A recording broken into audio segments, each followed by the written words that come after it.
SSC নিয়োগ দুর্নীতি মামলায় নতুন অধ্যায় রচিত হয়েছে শনিবার। সারাদিনের টালবাহানার পর শনিবার রাতে চাকরিহারা দাগি শিক্ষকদের তালিকা প্রকাশ করেছে এসএসসি। 26,000 চাকরি বাতিল ইস্যুতে তৃণমূলের সরকারকেই কাঠগড়ায় তুলেছে বিরোধীরা। যোগ্য শিক্ষকদের একাংশও তাদের এই পরিণতির জন্য রাজ্যকেই দায়ী করেছেন। তবে এই তালিকাকে শনিবারই বোগাস বলে দাবি করেছিলেন বিরোধী দলনেতা শুভেন্দু অধিকারী। রবিবার শুভেন্দু বললেন, চাকরিহারাদের যারা দাগি বলে চিহ্নিত হলেন তাদের থেকেও মহা দাগি মমতা বন্দ্যোপাধ্যায়ের সরকার। মুখ্যমন্ত্রীকে নিশানা করেন রাজ্যের বিরোধী দলনেতা শুভেন্দু অধিকারী। আজকে গোটা ভারতবর্ষ দেখল যে মমতা বন্দ্যোপাধ্যায় সরকার অবৈধভাবে চাকরি দিয়েছে এবং এই চাকরি যারা হারা হলেন তারা যদি দাগি হন বা অভিযুক্ত হন, সাথে সাথে মমতা ব্যানার্জি এবং তার সরকার হচ্ছে মহাদাগী। কারণ এই লোকগুলোর মধ্যে অনেকেই রাজনৈতিকভাবে সুপারিশে চাকরি পেয়েছে, আবার অনেকে স্ত্রীর গয়না, মায়ের গয়না, গরু বাছুর, জমি জায়গা সব বিক্রি করে চাকরি পেয়েছে। স্বাভাবিকভাবে এরা যদি দাগি হয়ে থাকেন, হয়তো দাগি সুপ্রিম কোর্টের ভাষায়, তাহলে মহাদাগী হচ্ছে মমতা বন্দ্যোপাধ্যায়ের সরকার। আর তালিকা প্রকাশের পরে বঙ্গ বিজেপির প্রাক্তন সভাপতি বলেছেন, যাদের যোগ্য হয়েও পরীক্ষায় বসতে হচ্ছে তাদের তৃণমূল নেতাদের কলার ধরা উচিত।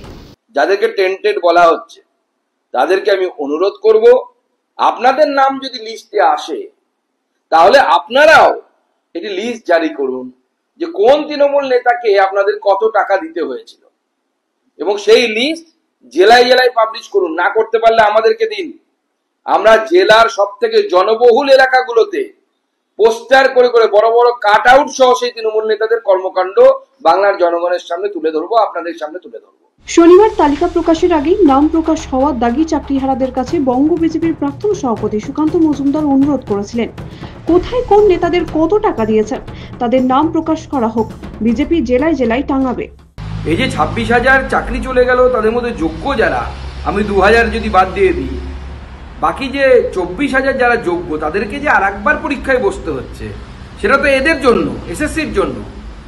এসএসসি বাদ দিয়ে এটা কেউ সার্টিফাই করতে পারে না যে কারা যোগ্য কারা অযোগ্য, কারা টেন্টেড। তো স্বাভাবিকভাবে আমার মনে হয় যে 24,000 জনকে যোগ্য হয়েও পরীক্ষায় বসতে হচ্ছে তাদের তৃণমূল কংগ্রেসের নেতাদের কলার ধরা উচিত। প্রদেশ কংগ্রেসের প্রাক্তন রাজ্য সভাপতি অধীর রঞ্জন চৌধুরীর দাবি, দাগি শুধু শিক্ষক নয়, গোটা সরকারটাই।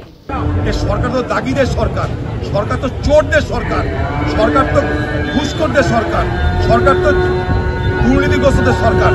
তাই তালিকা এতদিন প্রকাশ করেন এই কারণে যে তালিকা প্রকাশ করে যারা যারা পয়সা দিয়েছে, যে যে নেতাকে পয়সা দিয়েছে, যে টাকা খেয়ে দিদির পার্টির ফান্ড বেড়েছে, তাদের হামলা সামলাবে কে? তাই দিদি সময়টা পার করে নিল, হাইকোর্টের ঘাটে দোষ চাপাবে, সুপ্রিম কোর্টের ঘাটে দোষ চাপাবে, বলবে চোর ভাইরা আমি তোমাদের বাঁচার চেষ্টা করলাম, দেখো কোর্ট সব গন্ডগোল করে দিল। এই সমস্যাটা শুরুই তো এই সরকারের জন্য।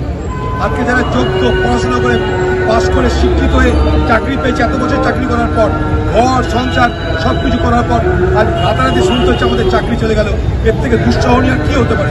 শনিবারই এসএসসি দুর্নীতি প্রসঙ্গে শাসক দল তৃণমূলকে বিদেশ সিপিএম রাজ্য সম্পাদক মোহাম্মদ সেলিম বলেছিলেন, এ রাজ্যের শিক্ষা ব্যবস্থাকে বাঁচাতে হলে যারা দুর্নীতির সঙ্গে যুক্ত তাদের শাস্তি দিতে হবে।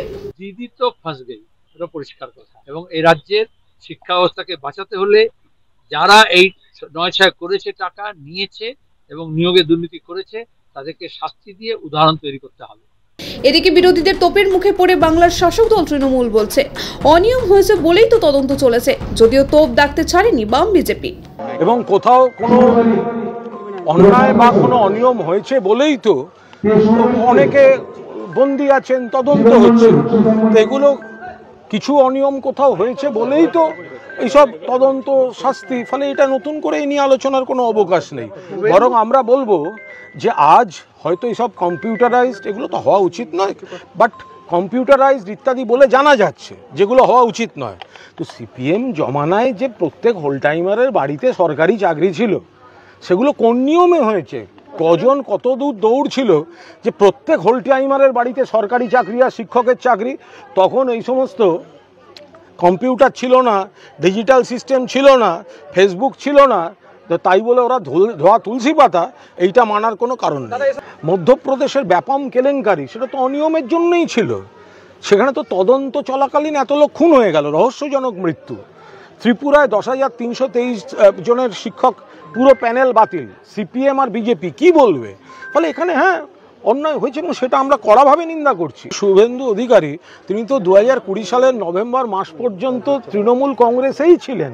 যদি তার কাছে এত তথ্য, এত রাগ, এত সব অভিযোগ, তিনি তার আগে বললেন না কেন? যে উনি তো মন্ত্রী ছিলেন, উনি তো প্রভাবশালী নেতা ছিলেন আমাদের দলের, একাধিক জেলার অবজারভার ছিলেন, একটা সময় সাংসদ ছিলেন, তো তখন ওনার পরিবারেরও অনেকেই প্রভাবশালী পদে ছিলেন। তো আজকে যে উনি এত সব জানি জানি জানি জানি বলছেন, তো 2020 সালের নভেম্বর মাসের আগে এই কথাগুলো বলেননি কেন? বিজেপিতে যাওয়ার পর এই সব কথা আসছে কোথা থেকে? তবে রাজনৈতিক কাদা ছড়াছড়ির মাঝেই চাকরিহারা যোগ্য শিক্ষকদের প্রশ্ন, এবার কি চাকরি ফেরত দেওয়া হবে?